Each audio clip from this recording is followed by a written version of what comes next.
Hello, you guys.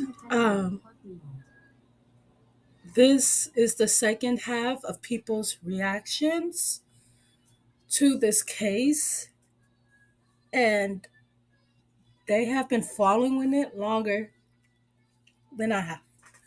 So, here is the people's reaction to the case.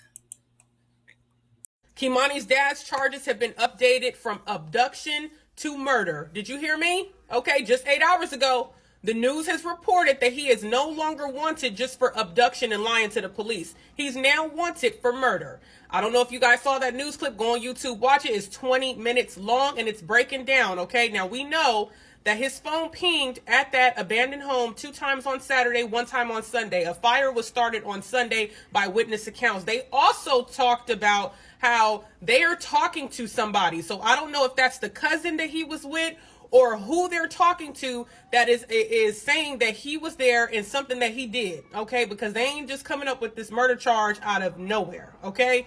But he's still on the run. People were saying that he unalived himself. Can't confirm that that's happened because nobody's reporting that. So that could just be, social media flutter, gossip, I don't know. But he is still on the run. They have not captured him, and it seems like he may be the only one who is suspected as to doing something to Keimani. And of course, that being confirmed by the coroner and Toledo police today. Keimani's father, 33-year-old Darnell Jones, reportedly telling police that he saw his daughter late Sunday night. He claims she called and said she was afraid someone was trying to break into their house. Jones and a cousin allegedly stayed with her for about an hour and left around 12:30 in the morning. Jones was initially charged with abduction. Late Monday night, police announced a new charge, murder, with no court date set as of yet and no update on where he might be. All right, y'all, I think they have caught Keimani Lateef's dad. They have yet to identify the person who it was that got into a shootout today with Columbus police. He was shot by the SWAT team, okay? It's being alleged that they got a tip that somebody who was connected to a murder down in Toledo of a 13-year-old girl, okay, was shot at by police, okay? He was in a car, he was pulled over, but they refused to say for sure if this is Darnell Jones, okay? But who else could it be? I don't know. You guys tell me. Let's go ahead and take a listen to the news clip. We have breaking news right now out of Columbus. Police there are investigating after their SWAT team shot a man this morning. The president of the Columbus Fraternal Order of Police says the man who was shot was wanted for a murder of a teenage girl here in Toledo. However, neither he nor a spokesperson for Columbus Police could confirm if that man is Darnell Jones. Here's what the FOP president had to say. I heard about this case. This was an individual wanted for homicide out of Toledo. I called my union counterpart in Toledo. I said, hey, good news, we have your guy. Your guy committed a murder, chose to fled to our town. I'll tell you right now, the wrong town to come to if you murder somebody. Our SWAT team will go out looking for you. Right now, we are working to confirm if the man shot this morning is Darnell Jones. He's wanted for the murder of 13-year-old Keimani Lateef. We'll keep you updated on it. Guys, this story just keeps on getting sadder and sadder as it's been reported that Keimani was raped, her throat was slit, and her hands were cut off. So it seems like he or whoever did this, right, we assume that it's Darnell Jones, was in the process of dismembering this little girl's body. We know that the house that she was found in, his phone pinged twice on Saturday, once on Sunday. They haven't confirmed that it was him who they've apprehended, but there was a shootout. Not a shootout, but there was a shooting in Columbus where a SWAT team had shot at somebody who was wanted for a murder of a 13-year-old girl down in Toledo. So put two and two together, right? It had to be him, even though they have not identified yet. But according to this article, it says Columbus police said the victim was raped, her hands were cut off, and her throat was slit. It says this case is one of the most horrific cases I've ever heard. Okay. It also states that SWAT had got a tip from someone that he would be in that specific area at the time that he was going to be there, which is how they knew where he was going to be. So they're working hand in hand with someone. And it's just really unfortunate that this happened to her. Also, there's a teacher who spoke about Keimani on her Facebook that said that she had tried to reach out several times to get Keimani some help. Let's go ahead and read through that Facebook post. The teacher's name is Kaylin Ann, and she says, "I'm not okay. I tried so effing hard to get her removed from this environment. Sweet baby, my heart is broken. The system is broken. I am sick, but mostly just sad. I enjoyed being able to teach her, give her a hug every single morning she came into school because that was all she ever wanted. Her friends tried. I tried. The school staff tried. No one listened. They wouldn't allow her to have a voice, and now she's dead. Thank you, Lucas County Children's Services, for your lack of effing care for these children." Now, the autopsy is going to be done tomorrow on her body, so hopefully we will have a confirmed cause of death. The same story, different victim. Same story, different child. Same story, different location. Same story, over and over and over again. This is a call to action. Toledo, Ohio. You guys are up. And I'm going to say it right now, this whole thing, the milk stinks and the water stinks. This 13-year-old little girl's been missing since Sunday. Today is Friday. Now, according to the grandmother, she has never run away from home. She never showed up to school. Her cell phone is going straight to voicemail. Grandma said she came home Monday morning. When she came home, she wasn't there. She was supposed to have been on her way to school. But the way that the house was set up, basically in disarray, it was in complete disarray. Something ain't right. She left her glasses behind. The stove was left on. You could smell gas. And the only thing that was left in the house was 2 dogs that were still in the house. Her underclothes were by the couch in the front. Her pajamas were on the dining room floor. Come on now. Her father said that his daughter called him and said that she was afraid to be home alone. He said that he came over there because she said it seemed like somebody was trying to break into the house. And then he said him and his cousin came over there for about an hour. Then they left at around 12:30ish. Yeah, okay.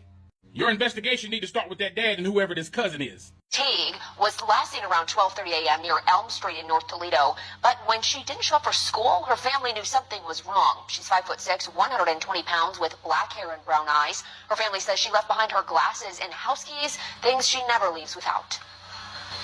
Off for work at 9 o'clock. I made it home like 9:40 that morning. She wasn't here. There were things in the floor that should not have been. That's what caused the alarm. So I called the school to speak with her. I asked them, could I speak with her? And then they did. They contacted the principal, her teacher, and the gym teacher, and all 3 of those guys said that she was not there. Yeah, I'm going to start with the dad. So he said that she called because she was afraid somebody was trying to break in. So he brings this so-called cousin along to sit in the house with him and her. Well, why wasn't the grandmother informed? Why didn't she tell the grandmama? Or why didn't the father tell the grandmother? Who is the cousin? And why bring that person? Why did he leave just an hour after he was there?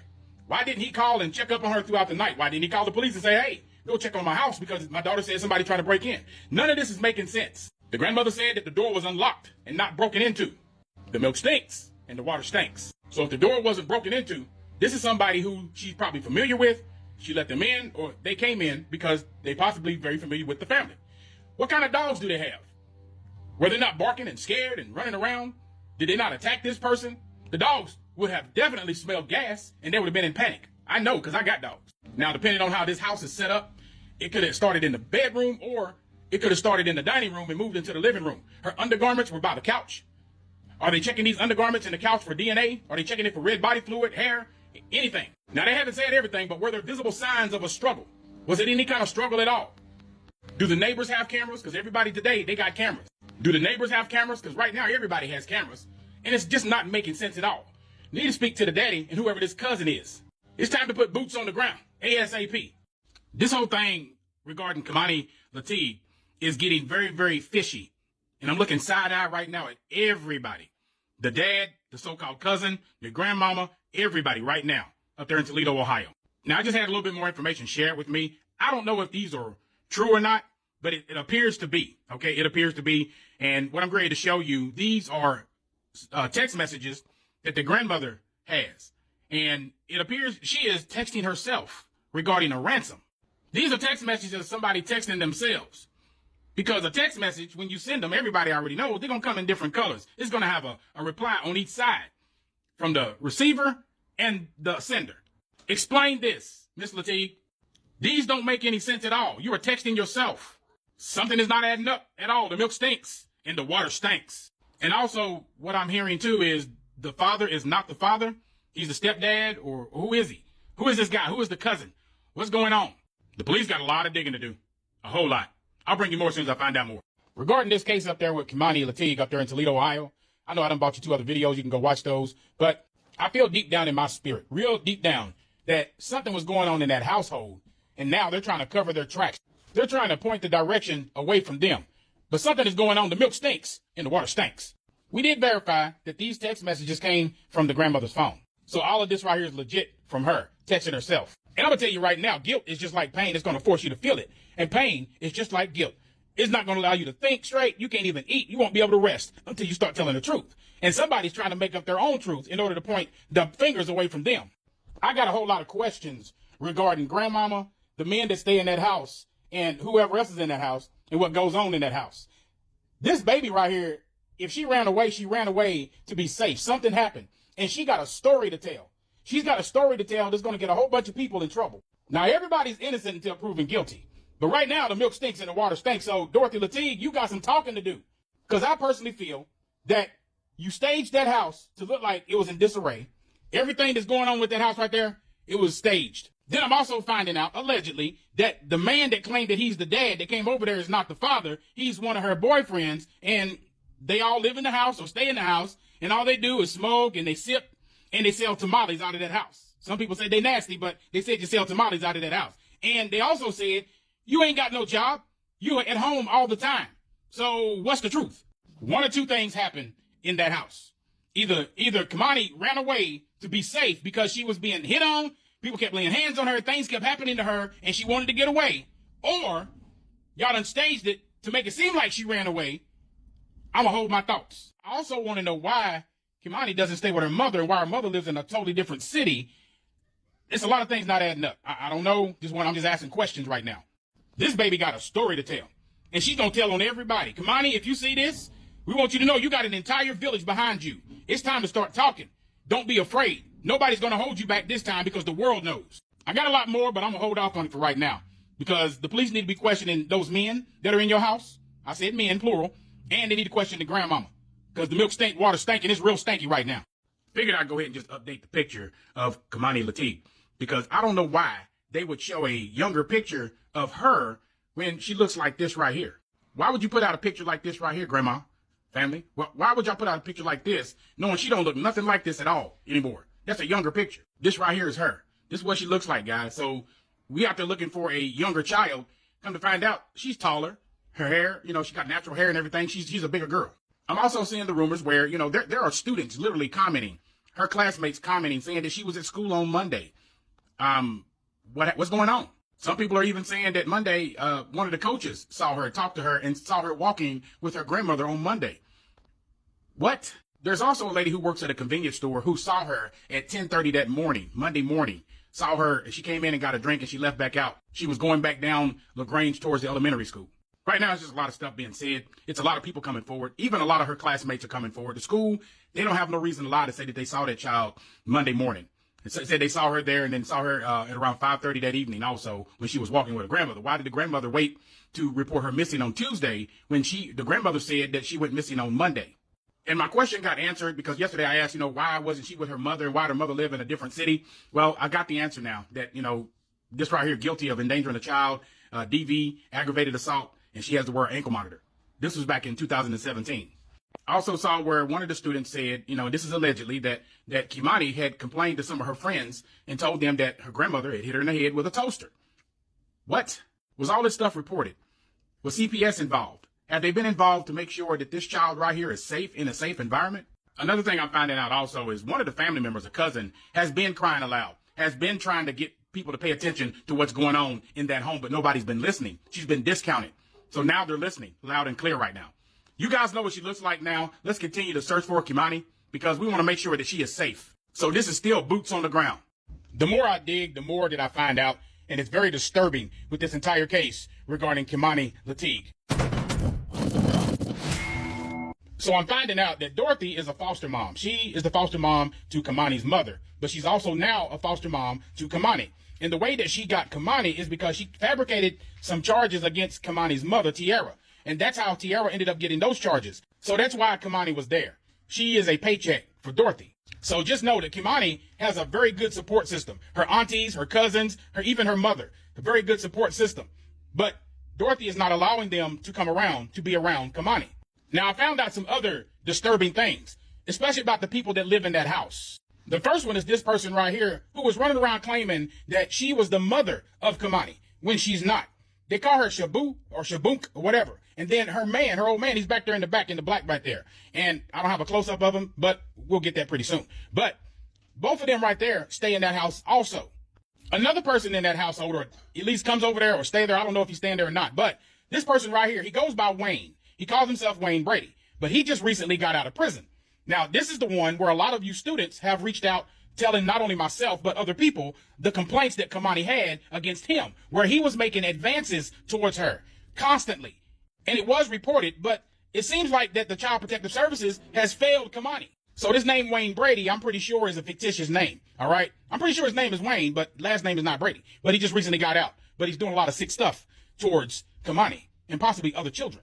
Another disturbing thing that I found out was this guy right here, John Hardy. Now, John Hardy, if you remember in my other videos when I said that Dorothy was shot in the leg back in 2015 by John Hardy, this is him.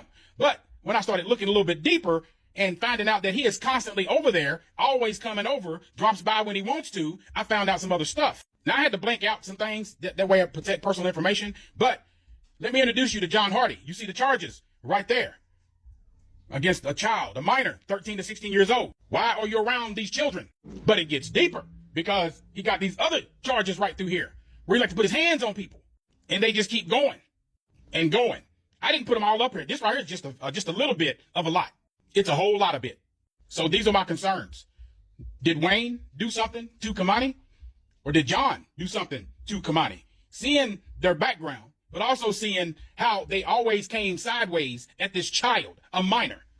And why are the police not searching the house thoroughly? The basement, the crawl space, the attics, everywhere. Why are you not searching those areas? And finding out what I found out regarding her mother, Tiara, she needs to be back with her mother. She needs to be back with her mother in the care of her mother, not at that house over there, the house of horrors. I'll bring more as soon as I find out more. The milk stinks and the water stinks. Yeah, let's address this. Keimani is the granddaughter of Dorothy. Dorothy lied on Tiara while Tiara was having the baby. Tiara invited her up there in order to see her granddaughter. Dorothy lied on her, said that she was homeless, said that she was on narcotics and all this other stuff. She fabricated an entire story. And the moment that Tiara had this baby right here, Dorothy came up there with authorities and told them this fabricated story and took this baby from her. And then from there, did not allow that side of the family to come visit their relative, Keimani. Now, that's a lot of things that's been happening with Keimani living in that household. A lot of things have been covered up. And since people are saying that I'm not coming with facts, let me give you a little bit of fact right here. There was one summer that Keimani went to a friend's house, and she told her friend and her friend's mother what's been going on in her household. People violating her, people putting hands on her in a way they shouldn't. Men, they shouldn't be putting their hands on her the way that they were putting it on her. They were violating this child. She told them.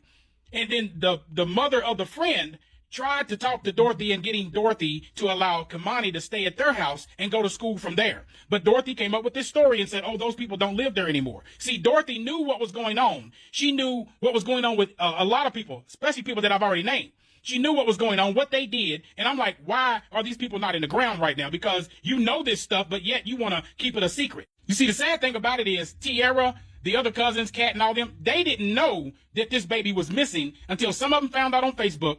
And Tiara, she found out because somebody told her later on. They didn't notify her earlier on. They told her later on. I see a lot of people coming for Tiara. I see a lot of people coming for Kat and the rest of the cousins. I see a lot of people coming for them. But y'all looking in the wrong direction. And I feel like this, if you're going to attack somebody, if you're going to come at them sideways out the side of your neck selling wolf tickets and stuff, especially when Dorothy pulled a firearm twice on Kat and them, just because they were looking around, they wanted to search the abandoned house next door and they wanted to look in the house and stuff. And for her to do that, you're hiding something. See, this is what's happening. The chickens have come home to roost. Everything that you tried to hide over the years, everything that you lied about over the years is come to a head and you have been exposed now. You see, Dorothy and them don't want her to be found. You know why? Because she got a story to tell. Keimani has a story to tell, and when she tells that story, it's going to be a whole lot of people in handcuffs. A whole lot of people are going down. They're going to end up getting registered, and they're going to do a lot of time in prison. Anyway, Keimani has a story to tell, and I pray they find this baby. I hope this is not another Naziah case. I really hope not. But y'all stay on top of it. And all those that are out there searching for the right reasons, those that are out there searching with the mom and with the cousins, Kat and all them, y'all continue searching. If you come across something, don't touch it. Just video yourself going into there, wherever you're going, video yourself going into there and everything. And that way you preserve the evidence. Don't touch it at all. Just call the police immediately. Do you realize how a lot of these cases ended up getting solved? It's because you got people out there that are searching. And when they're searching, they run across stuff. When they run across stuff, they're able to provide that to law enforcement in order to bring justice. So don't give up. And I can't stress this anymore. Y'all support that mother. Y'all support her mom, Tierra. Y'all support Kat and the rest of them, okay? Support them. They're in it for the right reasons. They're trying to shut them down because Kat knows the truth. She's been saying this for the longest. She knows the truth. And then a lot of her friends, they know the truth. And a lot of her friends' parents know the truth also. And they have been saying something, but nobody's been listening. So the entire system up there failed. They failed because it's been reported to the Child Protective Services up there. It's been reported to other people, and they have failed everybody tremendously. We're going to get justice for this baby right here. We're not going to be quiet about it. And something else that I really wanted to put in the other video, but I'm going to put it right here. Dorothy Jean, you need to go ahead and get ahead of this. You need to go ahead and start talking because there's a lot of stuff that is out here. You know, just like everything else you sell out of your house, everything you have with your mobile kitchen and stuff. I don't know if that business is still active, but I did see your business license. I don't know if it's not, but all that stuff that you're selling, there were other things that was being sold from that house also. And it dealt with people, if you catch what I'm putting down. And people are asking where I get my information from the sources. You know, I'm not going to name my sources. They're anonymous for a reason. Keep them safe. But just know that what they give me, they're giving it to me and it's the facts because it's stirring up a whole lot of dust. You know, for instance, like the 16-year-old that was adopted in that house with Dorothy, and she ended up getting pregnant by a foster sibling. And Dorothy Jean knew about it, along with some other people. They knew about it, but nothing was said. And then when she was approached about it and stuff through authorities, she blew it off. I don't know anything about it. What are you talking about? Because where's that young girl at now? After she moved out after she had that baby, right? Yeah, she moved out and everything, but she got a story to tell also. And Darnell, the only time people will run or hide, if that's what you're doing, allegedly, if that's what you're doing. But the only time people run and hide and don't want to be found is if you've done something wrong. See, that's called that guilt and pain. Guilt is just like pain. It forces you to feel it. And then that pain is just like guilt. It won't let you rest, sleep, or even eat until you actually tell the truth while you're running, allegedly. Now, Darnell seemed very genuine when he was on that news interview. And he was talking about how him and his cousin, KB, went over there to comfort or stay with Keimani, and then he had to leave saying he had to go to work. I'm finding out that you don't have a job. What's going on? And what's going on with all this stuff about rolling some boots up in some carpet and taking a shower, washing your car from the bumper all the way to the trunk? What's all this stuff about? So right now, Cleveland, Ohio, and Columbus, Ohio, this is going to be a call to action. Every one of you guys are up. If you see him, call 911. Don't approach him. Just call 911. Because if he's running like they say he is, he's wanted then. Because Darnell got some things up under his belt, too, up there in Columbus. Several things that a lot of people didn't even know about, but they know about him now. I ain't going to tell nobody else. Like I said before, this baby has a story to tell. And we need to make sure she's safe. We need to find her ASAP. Man, forget about all them other people talking about you can't search here and search there and everything. We need to find this baby. She's number one priority. And if you're trying to prevent that, then you are a problem. You got something to do with it. All right, we are finding out there's an active warrant out here for Darnell Ogletree, a.k.a. Darnell Jones. He has aliases. And his alias, when I pulled it up, he has a very lengthy record. Also, somebody hit me up yesterday regarding what he did a while back to a younger family member. And now that I see the alias, I see it on there. This is a scanned document, public document that is on the Toledo Municipal Court website, where you can see where they have a warrant out for his arrest for abduction. And they have his name up there, Darnell Jones, with his alias over here, Darnell Jerome Ogletree. These are some of his charges from previous incidents. I mean, like I said, it's very lengthy. I'm not going to show you all of them, but you can go see them for yourself. Because here's one of them right here. And all you got to do is click on that red button right there. It says priors. It'll show you all his stuff. And this right here is the current one right now. Abduction removed from place found. That's very concerning. If you have a warrant out for this right here, abduction and removal from place found, what happened, Darnell? And the cousin that he had with him is KP. This is KP right here. This is another photo of him right here. I'll get him some more. And these right here are some of his most recent charges for him, for Darnell. There's so many twists and turns regarding this entire thing. Dorothy, from what I'm finding out, you know, there was another foster family that had Keimani. Another foster family that had her and also some other kids. They said she wasn't supposed to have none of these kids because of what happened in the past with the other children that were taken from her. This is deep, y'all. because this other foster family said, we don't know how she was able to get a hold of this child or any other child. And like I explained to them, the same way I explained to y'all in my other video, the same way that she fabricated all this stuff regarding Tiara in order to get Keimani away from her, the same thing she did for all these other children. All the stuff that they're doing, it's just a whole pot of lies. That's what it is.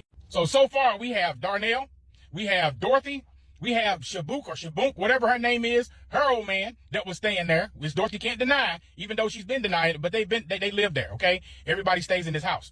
Then you have other people who are associated with Dorothy, and they're all sketchy. And when you do a history check on this household, how many offenders that were registered lived in this household, that were affiliated with this household? How long has she been living there? How long has all these other children been living there? Even the 16-year-old that ended up getting pregnant by a foster sibling and then ended up moving out there shortly after that right there in that household. It's not safe. I'll bring you more as soon as I find out more. I'm still praying for this baby to be found, praying for Tiara, praying for the rest of the family, Cat and all them. Man, y'all lift them up, still come together as a village. I am so happy now that there's some type of action going on.